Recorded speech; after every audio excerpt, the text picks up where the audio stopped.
Adding keyword tags to a photo is the single most powerful thing you can do in Lightroom's library module. This is going to increase the odds that you'll be able to find the photo in the future.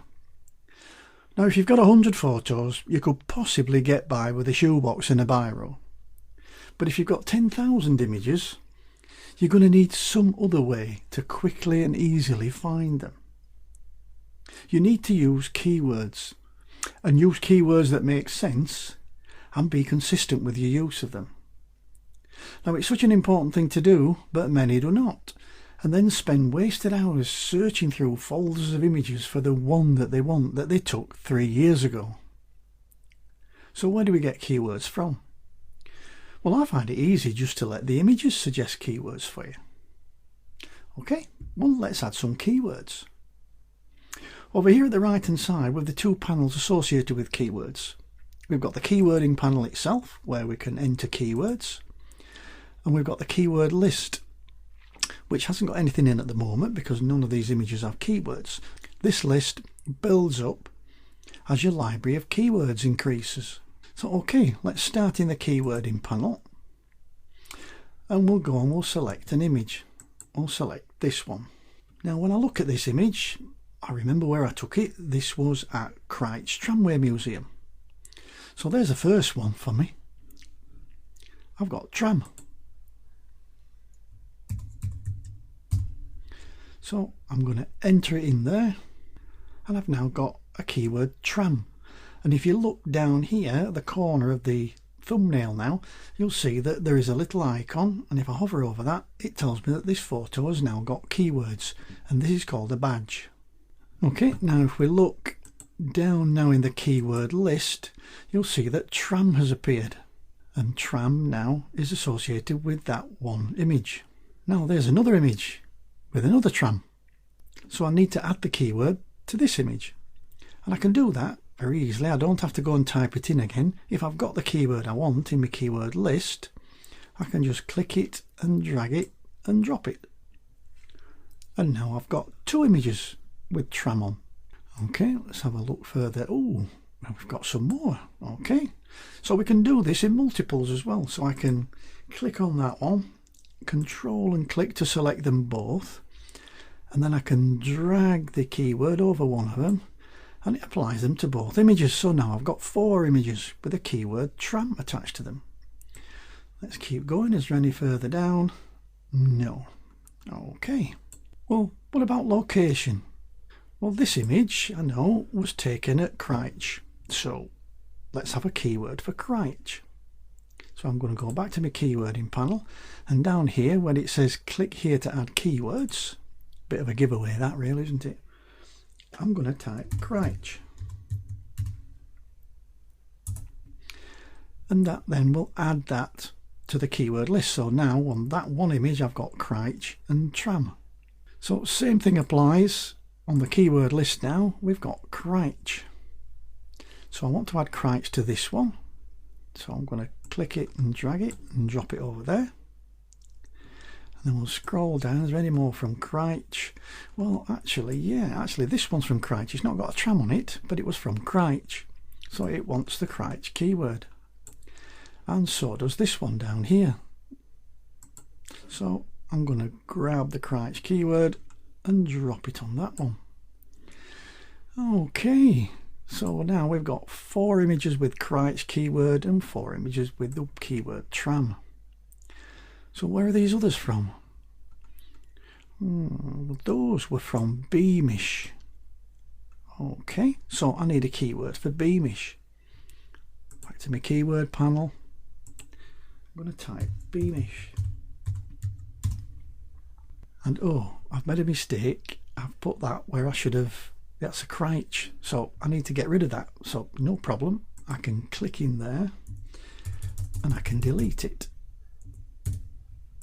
and then press return. Okay, so what I need is this one. That's one of the Beamish ones. So now again I'll go to my keyword list.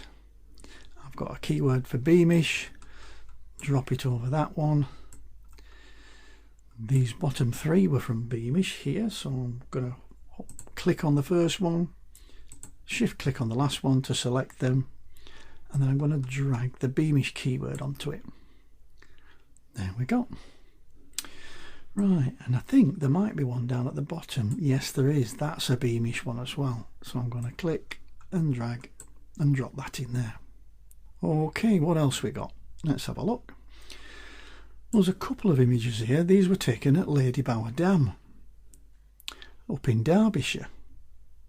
So let's go, but this time what I'll do is on the keyword list panel, I'll click the little plus icon to create a new keyword tag, and I'll type in Lady Bower.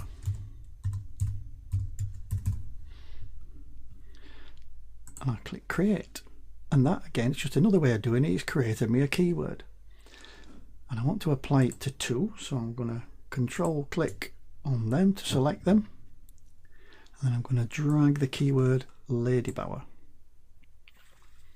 Okay, what's these last few? Well, these two are Castleton. Okay, so I want another keyword for Castleton.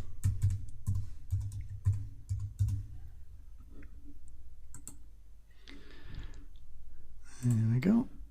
And there are 2, so I'll select them both, and then I'll drag the keyword Castleton over them.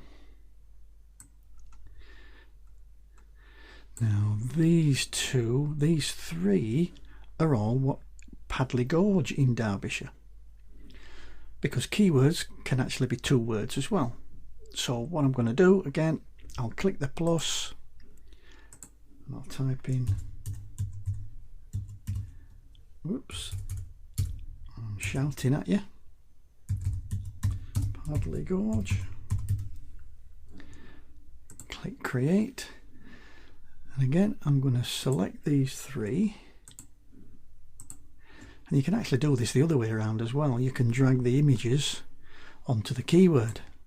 So you can do it either way around. Now they've all got the little badges on. So every image in there has now been keyworded. Oh, no, that one hasn't. Okay, well that one was a Beamish. So I'll just drag that one over to put that on there. So now everything has been keyworded. Okay, you can see here that the keyword list is getting bigger and bigger, and what you can do is you can rationalize that a little bit, just to save a little bit of space. So here we've got, let's say, Castleton, and we've got Lady Bower, and we've got Padley Gorge. Well, they're all in Derbyshire. So what we can do, we can create a master keyword for Derbyshire, because these sub keywords can be nested. So if I create a keyword now for Derbyshire,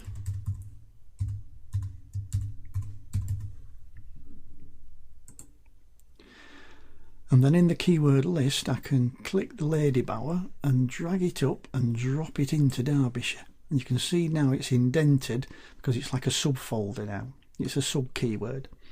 And Padley Gorge, that's in Derbyshire as well, and Castleton, well, that's definitely in Derbyshire, so those go in there. So what I can now do with Derbyshire is I can close it up, so it keeps my list nice and tidy, and if I want to go and have a look in, I can just click and I can see what I'm doing. Okay, so what is the advantage of doing all this keywording stuff? Well, it helps us find things. At the top of the workspace is the library filter. Now if you don't see it, press the / key on the keyboard and it'll appear.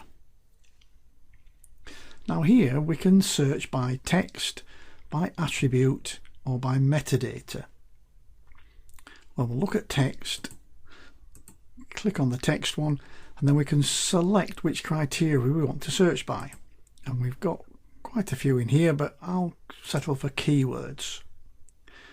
We can then search by some certain criteria. Do you want it to contain just the words, don't contain, whatever. I'll leave that to contain. So we're looking now for any keywords that contain whatever we type in this end box here. So if I type in there, say tram, that will then bring up all those images that are keyworded with tram. Let's try Cryche. There we go, all the ones from Cryche. we can try the major keyword of Derbyshire. Well, I've only had to type in the Derb and it brings up all the ones that are keyworded with Derbyshire. I can then go on to say, well, let's try Ladybower. And those two come up. So you can see it's a very, very effective way of searching for images that are long lost. Now we can also search by attribute. I'll just click that to take that filter off and take us back to viewing all the images. We can search by attribute, which is something like the flagging, star rating and colour labels, which we've looked at in another video. And this one we can search by metadata.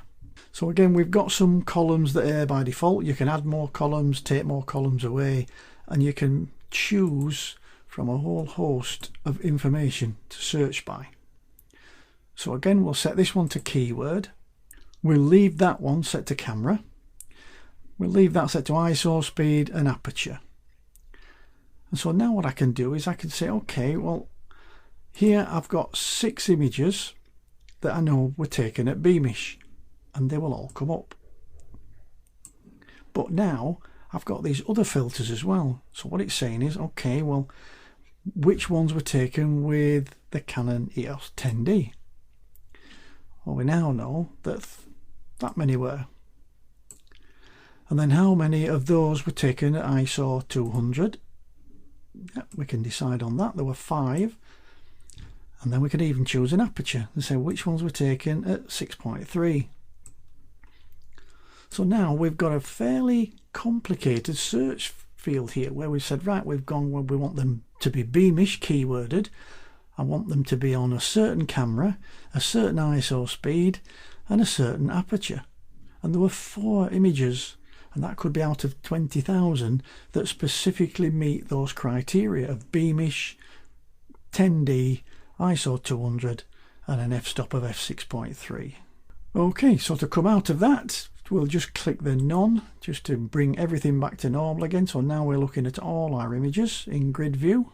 Right, so that ends our conversation about keywording, how important it is and how to do it in the library module of Lightroom.